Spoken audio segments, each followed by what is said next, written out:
तमिलनाडु में सत्तारूढ़ डीएमके सांसद दयानिधि मारन के हिंदी भाषियों पर दिए गए विवादित बयान के बाद बीजेपी हमलावर हो गई है। उन्होंने कहा, उत्तर प्रदेश और बिहार से हिंदी भाषी लोग तमिलनाडु आते हैं और सड़कों पर शौचालय साफ करते हैं। उन्होंने कहा, ये लोग यहाँ पर कंस्ट्रक्शन से जुड़े छोटे मोटे काम करते हैं। मारन के इस बयान के बाद बीजेपी हमलावर हो गई है। बीजेपी नेता रविशंकर प्रसाद और गिरिराज सिंह ने कहा, बिहार और उत्तर भारतीयों को ये लोग जलील करना बंद करें। इंडिया गठबंधन के लोग कभी सनातन तो कभी बिहारियों का लगातार अपमान कर रहे हैं। डीएमके और कांग्रेस की भाषा एक है, जो देश को तोड़ने वाली भाषा है। तो वहीं आरजेडी नेता उप मुख्यमंत्री तेजस्वी यादव ने कहा, डीएमके नेता का बयान निंदनीय है, ऐसे बयान से उन्हें बचना चाहिए। जबकि जेडीयू नेता और संसदीय कार्य मंत्री विजय चौधरी ने भी बयान को निंदनीय बताया और कहा कि बिहार और बिहार की अस्मिता से कोई समझौता नहीं हो सकता।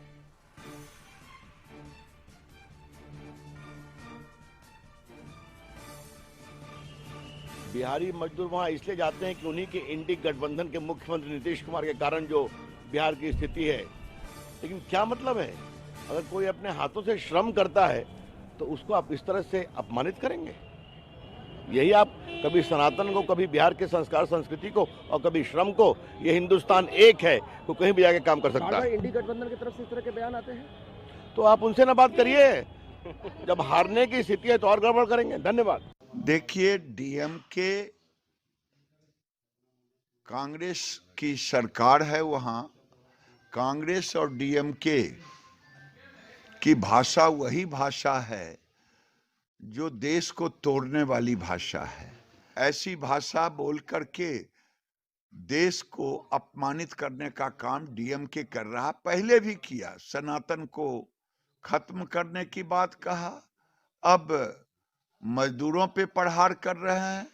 ये दुर्भाग्य है और राहुल गांधी आनंद लेते हैं ये सब सुन करके। डीएमके पार्टी सामाजिक न्याय में विश्वास रखती है। अगर उनके दल के अगर कोई भी नेता अगर बिहारियों के बारे में कुछ बोले हैं बिहार यूपी के लोगों के लिए, तो बहुत निंदा करने वाली बात है। इससे हम लोग सहमत नहीं हैं। बिहार और यूपी के लोगों को जो मजदूर हैं, पूरे देश में जो है मांग उठती है, लोग डिमांड करते हैं। अगर वो ना जाए तो उनकी जिंदगी जो है ठप हो जाएगी दूसरे राज्यों। और ये बात जो है लोगों को समझना चाहिए। लेकिन इस तरह का अगर बयान आया है तो इसकी हम निंदा करते हैं, क्योंकि सभी लोग मानते हैं कि ये बिल्कुल गैर जिम्मेदाराना बयान है और सब लोगों ने इसको खारिज किया है। सर, कहा कि हिंदी भाषी लोग जो है टॉयलेट साफ करते हैं, जिसमें कि अब हमने कह दिया ना, वो कुछ बोल दिया तो वो जिम्मेदार हो गया। हम तो कह दिए कि किसी सही राजनेता का बयान हो ही नहीं। डीएमके सांसद दयानिधि के बयान को लेकर केंद्रीय गृह राज्य मंत्री नित्यानंद राय ने इंडिया गठबंधन पर जोरदार हमला बोला है। पटना में पत्रकारों से बातचीत में उन्होंने कहा, इंडिया गठबंधन के लोग देश को बांटने वाली भाषा बोल रहे हैं। जिस सफाई कर्मी को प्रधानमंत्री नरेंद्र मोदी ने पांव धोए, वैसे सफाई कर्मी के बारे में क्या क्या शब्द कहे जा रहे हैं, ये चिंता का विषय है। वैसे सफाई कर्मी जो पूजे जाते हैं, माननीय प्रधानमंत्री जी प्रयागराज में सफाई करने वाली बहनों का पांव पखाड़े थे।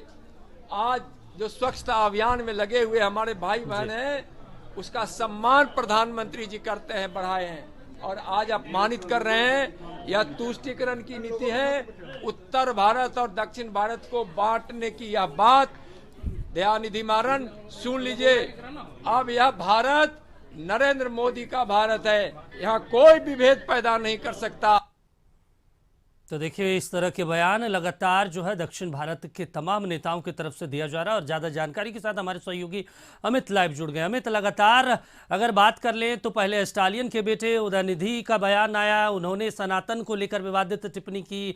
उसके बाद तेलंगाना के नए नवेले जो सीएम हैं और कांग्रेस के नेता रेवंत रेड्डी, उन्होंने बिहारी के डीएनए को ही खराब बता दिया। उसके बाद फिर से अब डीएमके सांसद दयानिधि का बयान कह रहे हैं बिहारी और उत्तर प्रदेश जो खास करके हिंदी भाषी के लोग हैं हैं वो शौचालय साफ करते हैं। एक तरफ प्रधानमंत्री पांव धोते हैं, उनकी पूजा करते हैं, और दूसरी तरफ इंडिया गठबंधन के नेता इस तरीके के बयान देंगे तो देश को क्या एक मैसेज देने की कोशिश कर रहे हैं ये लोग?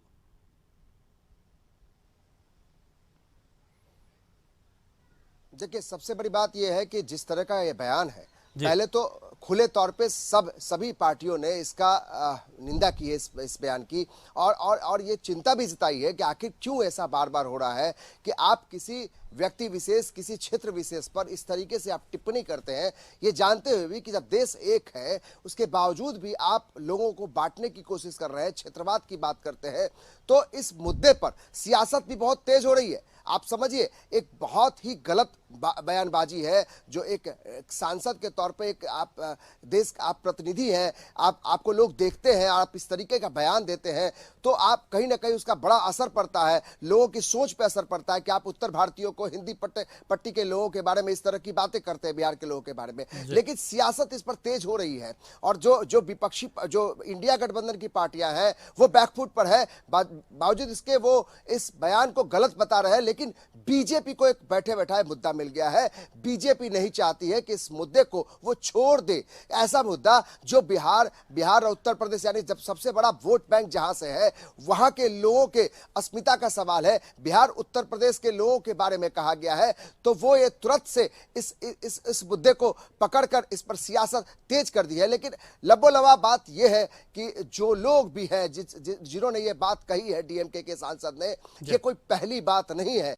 इससे पहले भी आपने जिक्र किया, इससे पहले भी कई लोगों ने इस तरह की बयानबाजी की है, चाहे तो फिर वो उत्तर भारतीयों की बात हो या फिर सनातन की बात हो। इस तरह के बयान कहीं ना कहीं लोगों को बांटने वाली है, क्षेत्र को बांटने वाली है, लोगों के विचार को बांटने वाली है, देश बांटने वाली है। ऐसा बयान चारों तरफ से आ रहा है, विरोध भी आ रहा है। तो समझने की बात यह है कि सियासत अपनी पे है, नेताओं को अपने गिरेबान में झांक कर देखना चाहिए। अभी तो एक और बड़ा सवाल है, देखिए इंडिया गठबंधन का एक स्वरूप तैयार किया गया और अभी हालिया 5 राज्यों में जब चुनाव हुए तो 3 राज्यों जो हिंदी भाषी राज्य हैं वहां पे कांग्रेस की बहुत बुरी तरीके से हार हुई। इंडिया गठबंधन में बैठे सब लोग बैठते हैं जिसमें डीएमके भी एक सहयोगी है। क्या ये लोग बात नहीं करते कि आप उत्तर भारतीय लोगों के बारे में इस तरह की बयानबाजी को बंद करें?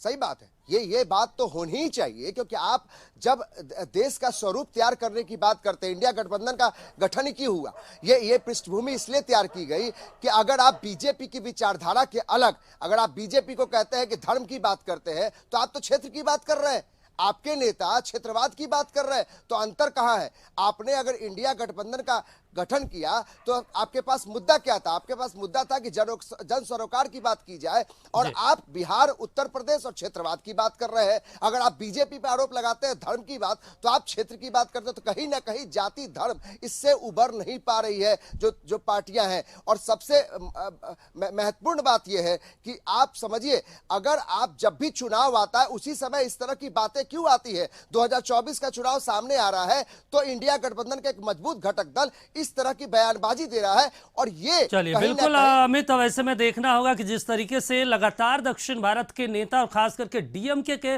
सांसद हों, चाहे उनके अलग अलग नेता हों, इस तरीके के बयानबाजी करते हैं। इंडिया गठबंधन की जब आगामी बैठक होगी तो इस पर चर्चा होगी। तमाम जानकारी के लिए शुक्रिया अमित आपका।